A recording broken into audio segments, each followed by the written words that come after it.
And we are live. Good morning, everyone. My name is Dr. Ifetayo Ojelade. I am the Executive Director of A Healing Paradigm. I am also a licensed psychologist. This morning, I have two of my amazing guests that I will introduce in a second. I know that it always takes a second for people to come on, so I came up with this idea of a little game that we could play. So I already tried it earlier, and we're going to do it again. I'm going to pull in my colleague, Dr. Monique Earl-Lewis. Dr. Earl-Lewis is an associate professor of Africana Studies and the director of the Faculty Development Teaching and Advising Center at Morehouse College. And she is part of the impetus for this program that we are going to be doing for the rest of the semester. I also have my colleague who is the office manager at A Healing Paradigm, Miss Alethea Bonello, who is amazing and has done all kinds of amazing things. And I'll talk a little bit more about what she is going to do in this process today. So as people are coming on, we're going to play this game. It's Black Joy. Are you going first or am I going first? I will go first since I have the privilege of being the victor from our previous practice round. So thank you, Dr. Ojelade, for your indulgence. I do have a question with us now having Mrs. Bonello on the screen as well. Are you competing against each other when I pose my question? And whoever gets the correct answer within that first 15 seconds? Or do I pose two questions, one to each of you? Just let me know how we will proceed. How do you want to do it, Alethea? She don't I'm even know open. the game. I was just going to say, I don't know the game. Okay. So. Okay, well, I will see if I do a good job of explaining it. Okay. I was recently introduced in the last 15 minutes to Black Joy. And as a part of what will happen is that I'm going to pose a question. I will pose a question. You will get to ask me any clarifying questions. You will have 15 seconds to respond.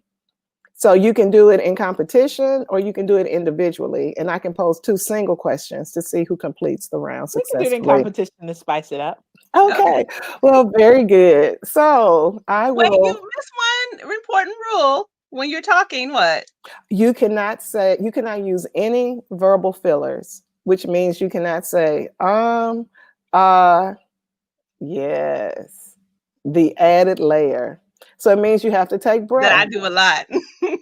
You take breath and you allow yourself to sit in the silence of that nanosecond and move to your response.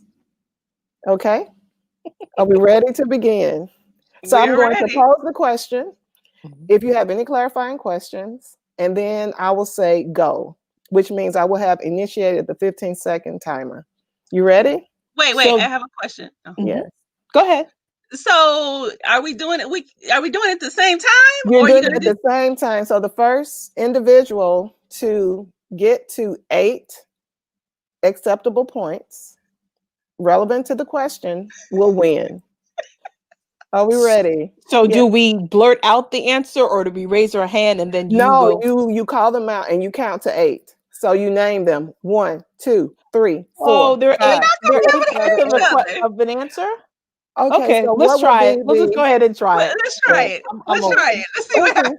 Okay. So the first person to get, and you cannot repeat the other person's answer. Hi, Don. I see Don up here. Wonderful. Okay, go ahead. Okay, so I'm going to make it easy, ladies.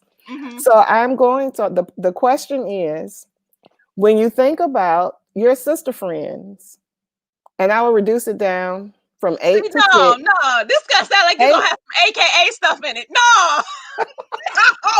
No. She's the moderator, so go ahead, Dr. I said sister friends. Sister friends. Who may be sorors, but who may not. Cheating already. Dr. Ojelade, you invited us into this space, so perhaps it is your preference that we are engaging. So no, these are for this is for girlfriends, sister friends. Okay. So when you think about your sister circle friends, I want you to name 8 things of joy that exists within a sister circle. Are you ready? Do you have a question? No. Okay, so here we go. Begin.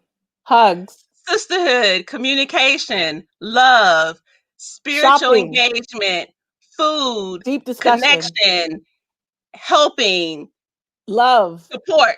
Joy. That ding ding. So the victory goes to Dr. Ojelade with 2 seconds to spare. But what I want to say to you, Mrs. Bonello, you did excellent, as this was your first engagement with the Black Joy. And I think that part of it, what was also what should be recognized is that you came in free and open and willing to engage in a spirit of friendly competition. But as an organizational psychologist, I'm also going to make note of the fact that you're competing against your boss. So, All kinds of hate. no, Dr. Ojelade, please. We're just, remember, because we have coming up in October, my session related to organizational psychology. And that is a very active dynamic. I'm not saying that it interfered with your ability to be successful. What I'm saying is in the fact that this is her first entry into the space.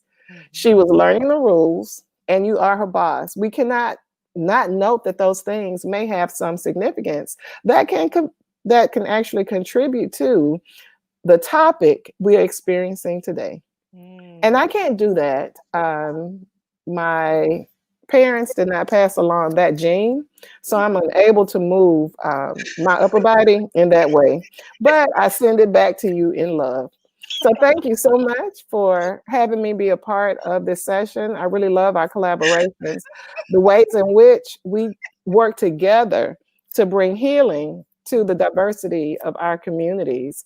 So for all of the Morehouse family that are on today, I say welcome. We will have more sessions for you over the course of this semester as we come together to try to support each other as well as the students that we are serving. And for those of you beyond the Morehouse community that will be a part of this session today, we welcome you and embrace you as new members of our community. So know that you are welcome. So thank you so much. I enjoyed the game, and I look forward to our next challenge as we begin. Thank you so much, Dr. Earl-Lewis, for that diplomacy and making me feel like I was like Venus or Serena, where I got acknowledged for winning, but then all the praise went to the person that lost. But okay. Well, you know me, I am the supporter of equity. So we just need to make sure that and if I may indulge myself, there is a bit of scripture that says the strong must bear the infirmities of the weak. So she lost, but we want her to be healthy and whole and willing to engage again. Because as we fail, we will fail forward, not backwards. Ashe. I love that.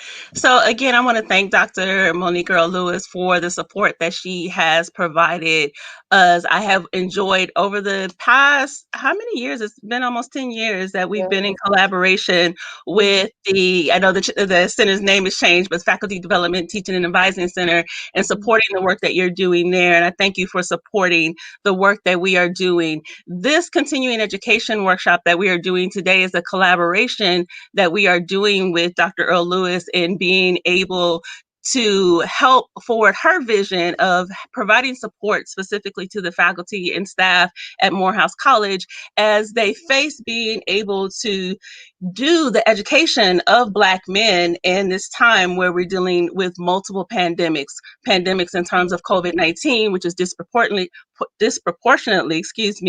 impacting the lives of African Americans. We know our Latino community and our First Nations community, but then also when we're looking at systemic racism and how it's come to the surface, and we know that it has definitely a great impact not only on African American women, but also on African American males. So we want to thank you for this collaboration and look forward to continuing this work. So thank you so much, Dr. Earl-Lewis. We look forward to seeing you again next time. I'll see you on the other side. So if you are here for continuing education, thank you so much. If you're not here for continuing education, but that you are interested just in hearing this conversation, we welcome you. And if you're here for professional development, again, welcome. We're doing a shift today. Normally what I do is I have someone come on and I am the one that is interviewing that particular person. Today, our shift is that I have Miss Alethea Bonello on, and she's going to do the interviewing of me in terms of the work that I do. Just to let you know a little bit about myself, I see one of my colleagues, Dr. Jennifer Jones, that's on. She is an amazing colleague that is working in the area of trauma recovery. And so I feel honored that she would even just show up and listen to anything that I would have to say around trauma recovery. So thank you, Dr. Jones, for being here. The work that I have been doing is really beyond just working with clients, but also looking at clinicians, looking at the work that I do with attorneys, educators, and anyone that is in a role where they are supporting people that may be traumatized and helping people to begin to understand when we are working with folks that have been traumatized, that we are at risk of being traumatized also ourselves.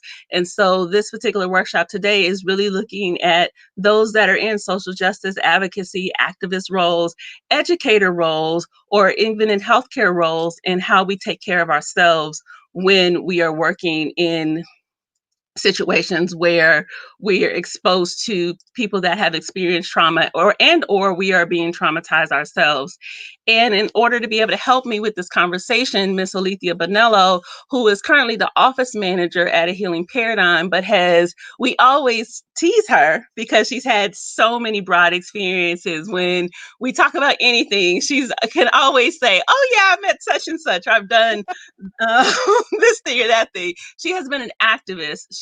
Since she was a teenager, she has been very committed not only to her community of being a woman of Jamaican ancestry, but then also to the African American community broader in terms of the work that she's done in leadership positions at the NAACP, in terms of being able to monitor elections in Ghana and really being able to just be boots on the ground in terms of social justice work. So what I decided I wanted to do is have someone that has been doing this work and for over 20 years. Would that be correct to say? Yeah, that has been doing this work and seeing it in all kinds of different spaces to be able to have this conversation with me. So what I am going to do now is turn it over to Miss Alethea Bonello.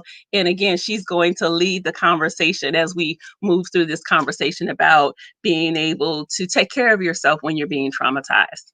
Thank you, Dr. Ojelade, and good afternoon, everyone. This is indeed a treat for me, as we have many of these conversations at the office and over the phone. And I think it's really important.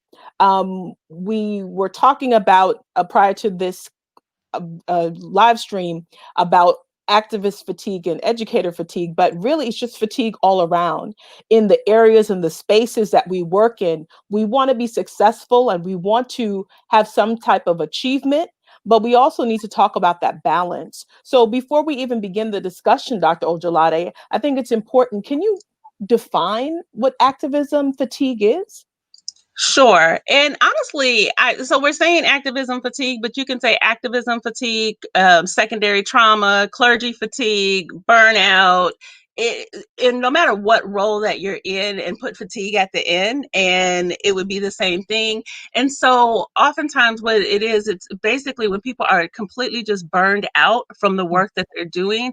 And it's usually because they've been exposed to some trauma and or that they've been doing the work so long and it's just repetitive work that and they don't balance really wellness and taking care of themselves, and so they get to the point where their cup is really empty.